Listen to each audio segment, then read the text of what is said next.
Chapter 3. Anne arrives at Uppercross. On the morning when the Grobbs came to visit Kellinghall, Anne went to Lady Russell's house, and so she did not meet them. The morning went well. Sir Walter was pleased with the Grobbs, and the Grobbs were pleased with Kellinghall. It was decided that Sir Walter and Elizabeth would move to Bath in August, and the Grobbs would come to live at Kellinghall in September. Anne was going to follow her father and sister to Bath a few months later. Her younger sister, Mary, was not well and had asked Anne to come and stay with her at her home.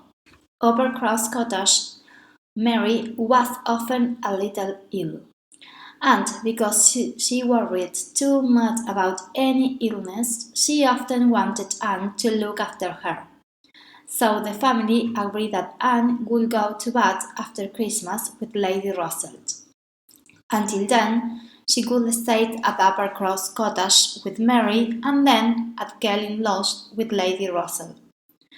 Lady Russell had hoped that when Sir Walter and Elizabeth moved to Bath, Elizabeth's friendships with Mr. Clive would end. She was not pleased when she heard that Mr. Clive was going with them to Bath. Elizabeth said that she wanted Mr. Clive to help her choose a house. Lady Russell felt sorry for Anne. Elizabeth had not needed Anne's help, but now she thought that Mr. Clive could be useful. Anne was not upset about that. She was not bad to Elizabeth, and she had known it for a long time. However, because Anne knew her father so well, she was worried about Mr. Clive coming with them to Bath.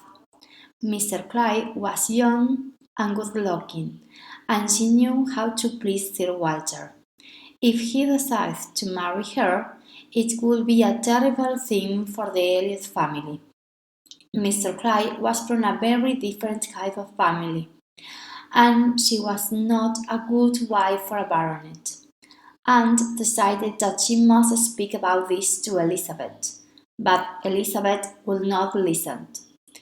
Mr. Clyde, Elizabeth said hotly, never forget who she is. I know her much better than you, and I know that she does not like people marrying above or below themselves.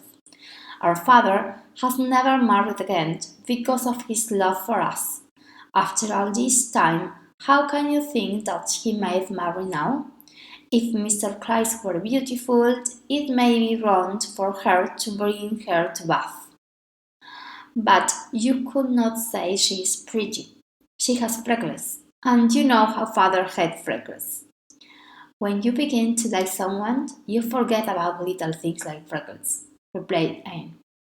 I do not agree with you, said Elizabeth. If you like someone, you think about their good looks more. If you never forget that someone is ugly just because you like them. That was at the end of the conversation, but Anne was glad she had said something.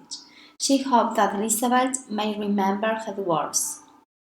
When Sir Walter, Elizabeth, and Mr. Clyde had left for Bath, Anne went to Uppercross. Uppercross Cottage was just 3 miles from Kellinghall, and Mary lived there with her husband, Charles, and her 2 young sons, Charles and Walter. It was a pretty house and just a short walk away from the great house. The great house was Charlie's family home, and his parents, Mr. and Mrs. Musgrove, lived there with their younger children. They also had 2 older daughters, Henrietta and Louisa, the Miss Musgroves. The 2 families spent a lot of time in each other's houses. When Anne arrived at Uppercross Cottage, she found her sister alone, lying on the sofa. Mary was a happy person when everything went well. She had a better character than her older sister Elizabeth, but like Elizabeth and her father, Mary thought that she was very important. She did not like to be alone, and when she was ill, She always felt very sorry for herself. "You have come at last," Mary said when she saw Aunt. "I am so ill I can hardly speak. I have not seen anyone all morning." "Well, you will soon feel better now," said Annie cheerfully. "You know you always feel better when I come. How are your neighbors at the Grey House?" "I have not seen any of them today," said Mary. "Mr. Monstrond went by on his house and only spoke to me through the window. I told him how ill I was, but no one has been to see me. I expect the Miss Mongroves are too busy. Oh, and I am so terribly ill." Anne's cheerfulness soon helped it, and it always did. After a while, Mary was able to sit up on the sofa. By lunchtime, she felt a little better and could eat some cold meat. Soon she was feeling so well that she asked Anne if she would like to go for a little walk up to the Grey House. Miss and Mr. Monstrond were very good people. They were friendly and welcoming, and their house was always busy and full of life.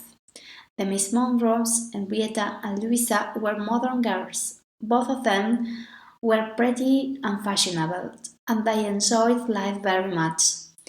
They were not as clever as Aunt, but she liked spending time with them. Everyone was very pleased to see Aunt and Mary, and after half an hour of conversation, the Miss Monroes, Mary and Anne had left the house for a walk together.